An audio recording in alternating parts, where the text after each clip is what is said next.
कितने ही सगे हों, इन तीन लोगों पर कभी विश्वास नहीं करना चाहिए। एक समय की बात है, मध्य देश में एक बहुत ही सुंदर नगर था। उस नगर में एक चोर रहता था जो छोटी मोटी चोरी करके अपने परिवार का पालन पोषण करता था, लेकिन उस चोरी के धन से उसके परिवार का पूरी तरह से खर्च नहीं चलता था। एक दिन उसने सोचा, पाप तो पाप होता है, चाहे छोटा हो या बड़ा। मैं चाहे छोटी चोरी करूं या बड़ी, रहूंगा तो चोर ही। पकड़े जाने पर दंड भी उतना ही मिलेगा, तो क्यों ना मैं बड़ी चोरी करूं। ऐसा निश्चय करके उसने उस नगर के राजा के खजाने को लूटने की योजना बनाई। रात होने पर वह राजमहल में घुस गया। किसी तरह वहां पहुंचा जहां राजा का खजाना था। वहां पहुंचकर उसने देखा कि खजाने पर कई सैनिक पहरा दे रहे थे।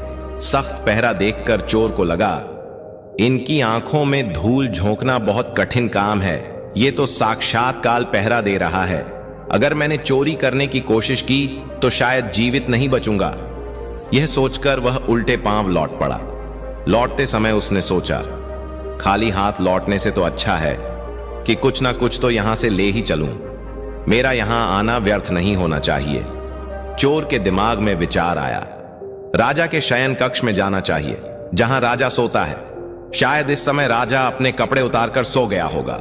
मैं राजा के राज वस्त्र चुरा कर ले आऊंगा और उन्हें पहनकर आसानी से धन चुराकर यहां से निकल जाऊंगा।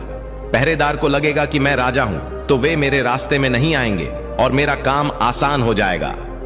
ऐसा निश्चय करके चोर राजा के शयन कक्ष के पास पहुंच गया। उसने धीरे से पर्दा हटाकर अंदर झांका और नजारा देखकर आश्चर्यचकित रह गया। उसने देखा कि राजा गहरी नींद में सो रहे हैं और उनकी रानी अर्धनग्न अवस्था में पलंग पर बैठी हुई है। रानी को जागता देख चोर के हाथ पांव फूल गए। वह एक तरफ दीवार से सटकर खड़ा हो गया और रानी के सो जाने का इंतजार करने लगा।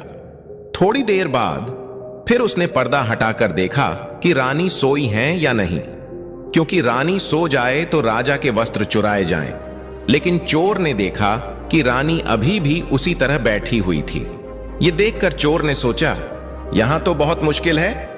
वह वहां रखी हुई टेबल पर बैठने लगा।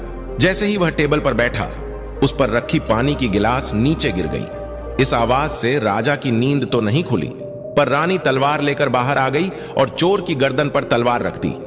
रानी बोली, कौन है तू और यहां किस लिए आया है? सच सच बता, वरना तेरा सिर धड़ से अलग कर दूंगी। चोर डर के मारे पसीने से लथपथ हो गया और हाथ जोड़कर गिड़गिड़ाता हुआ बोला, रानी साहिबा, मेरी जान बख्श